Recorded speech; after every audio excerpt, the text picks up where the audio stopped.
wasted the Janna ult trying to push a Morgana with Black Shield away, and they also dropped the Equalizer directly on Stanley. So not the best use of those AoE ults there. Nope. And meanwhile, Hong Kong is now doing the next dragon. This will be, I believe, the third one? No, fourth. Let's see. Yeah, I think it's the third one. Yeah, Third one. Okay, movement speed. Yeah. So now Minnesota's in trouble. Hong Kong Esports map-wide mobility has increased by a lot. It's going to be a little hard to keep them off the turrets now. Yeah, and now the mid lane is right open for HKES. Oh boy. Yeah, they're not. They're slowly recalling, but Hong Kong Esports is already on a siege, and Empathy is only starting to back off now, so they don't have actually any real initiation power. That is probably going to be a free inhibitor. Yeah, they're backing off. Yeah. That was questionable right there. They really didn't have any mid lane vision, and they went for the enemy's red. Yeah, Ole flashes in with the Dark Bind again. He doesn't get the root this time, but he uses Zonia's a little earlier, I feel. But it's fine, because Empathy goes down, so does Chunex, and this is a complete rout. Dinter is the only one that goes down on the Hong Kong Esports side, while they finish off the clean ace. This might have actually finished the game at 26 minutes, because that's a dead inhibitor.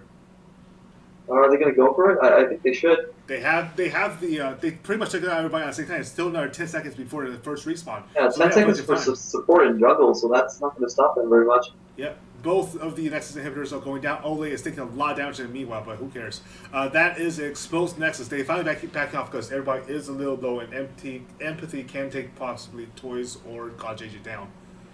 That was a good initiation there from Ole. It's a flash into a three-man ultimate, but he doesn't get any of the tethers actually off. But I'm not sure about what Chunks was trying to do. First of all, HKES was in a very good position right there. They were basically denying MSE from actually walking back into their own base, so that could have been really bad. But the Chunks flash ultimate, I don't think it was really necessary, and she got caught out and kind of pulled the team back into the fight again. So. Yep. And with that, MSC's to the tight bench. If Stanley can quite possibly just backdoor off of the ward in there and in the enemy base and finish off the game on his own. Yeah, exactly. We might see an expected backdoor. And his teleport is up. So all that Hong Kong Esports needs to do is trigger a fight somewhere and keep Midnight Sun delayed. That would be so painful. It's a horrible way to lose. Loftus is caught out by Stanley meanwhile, who's doing a whole bunch of damage, stabbing him with that E. I think he's dead here. Oh yeah, he's dead. But Stanley is also caught up, has to blow the Zona's Hourglass as Tunex sends a tornado his way. Tor is in position to finish him off. Yeah, he's dead. That's a little unfortunate. But meanwhile, Hong Kong Esports is taking down Baron. So all Stanley was a distraction. He still managed to get a kill. Yeah, I think that was an incredibly intelligent play there by Stanley. He knew if he could draw multiple members down to the bot lane, then HKES would be open to take a free Baron, and he basically baited Rumble with the minion wave right there. You saw a huge stacking red minion wave at the edge of River, and Rumble thought, hey, we have a ward in this try, so it must be safe to go ahead and take this minion wave, but didn't turn out that way.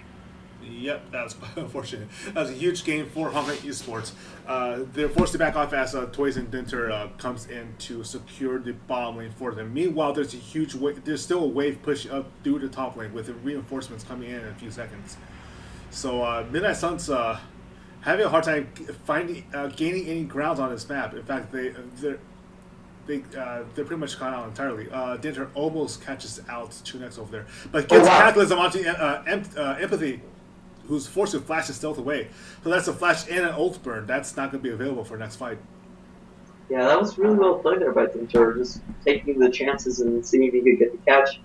I don't really see how Midnight Sun can defend this adequately. All Toys needs to do is basically E in, and Midnight Sun has the choice of either fighting in a really disadvantaged position or backing up and giving up a free inhibitor. Let's see what they do here. They somehow need to have Empathy lock down a carry, Lofex drops the equalizer on top as Syndra ults them, and maybe the unleashed power will be enough to finish off a damage source, but that still leaves the rest of Hong Kong Esports up to annihilate the rest of the team. So that kind of sucks. Lofex thinks like a godlike equalizer to pull back from a defensive fight, and that's Yeah, not the there's position you want to be in. nobody really to kill with burst damage anymore. They basically either all have Zanyas or spell shields at this point, aside from Dinter, but Dinter is really tanky. Yeah, and Dinter's packing the lock of the Iron Solari as well, so even then he's going to be really hard to take down. Yeah, it's not looking good for MSC right now. HKES is basically waiting for a chance to go in on the inhibitor, and they're probably Yeah. going to do it right now. And it's a free turret, no defense of it. They have super minions going through mid lane as well, threatening to attack the Nexus. So there's literally nothing they can do.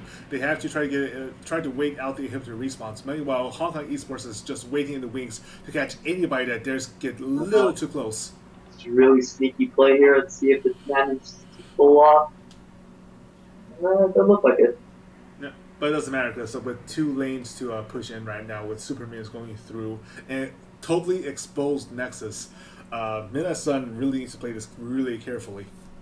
Yeah, it's. They're going for the next think dragon it's now. really hard. Yeah, they're probably going to pick up the fourth here, so this is going to give them extra damage against minions Yeah, and also yeah. monsters. Yep. So furthering you snowball a little bit, what can MSC actually do here? Their burst damage has been negated. I don't think HKES has any reason to split up, so getting catches is going to be incredibly hard. They basically have to wait for a successful fight underneath the turret, but they only have 2 turrets left on the map at this point. Oh man, Gajay just at 12-1. Wow. He's really bad at this point. That's so ridiculous. much damage. Way too much damage. Honestly, HKES could just Oh no, walk in. Ole is caught. He's forced his own out, but he does have the ult going down. But only Wish is really effective. He has the lockdown. Ole's power does finish Ole off, but Empathy is knocked back down to respawn by Toys, and that is only Tor left alive, running away because he knows that he's dead if he gets anywhere close. Hong Kong Esports loses only one in that 1-4 exchange. I think that closes out the game at this point. Yeah, that is GG. That goes back to the same problem we just said there. It's like Syndra has no good target to first down. They either have Zanyas or spell shields or is Dinter. This is Toys is caught out though, so Tor does get a nice little bit of revenge. That's really well done by him. But with Dinter and Stanley on the Nexus now, it's game over. It's game Yeah, over. that was an all chat worth moment. Yep, worth. Tor right there. I got the World Championship mid laner. It's worth. That's a moral victory. Yeah, so only one slight hit up there from KS the entire game. The Dragon Ace is probably not what they wanted to do, but it's starting from pretty much everywhere else. Yep, really well done by Hong Kong Esports. Despite having, well, Ole seems to be a step up over Awe as well because he's actually been really aggressive, really on point with his Dark Minds in the spell shield into Soul Shackles. Yeah, that roam gauge from Ole in the mid lane was incredibly impressive for me. It's being able to chain the Lissandra CC up with the Dark Binding and getting a kill underneath the turret. That was some ballsy roaming right there. Yep. All right, so we are done for today, and we'll all be watching OGN, given that our audience has effectively abandoned us for it. We will be back possibly next week, hopefully. Given that tomorrow, Clement will actually be casting in Chinese at the Garena studio in Taipei. Yeah. So I'll see you next week then. Have fun, man. Okay, thank you, man. See ya. Hopefully that was a good warm up for you for your live performance tomorrow. Oh, gosh, 谢谢. Oh, that was it. Just like not casting. I felt like I improved drastically like between 2 casts. So yeah, it's always good to have a warm up. yeah, it is. Right. It's just like speaking Chinese tomorrow is going to be another change up. I've been trying to memorize a lot of the skill names. Yeah. All right. I'll see you a couple of days then. Have fun. Yeah, sure.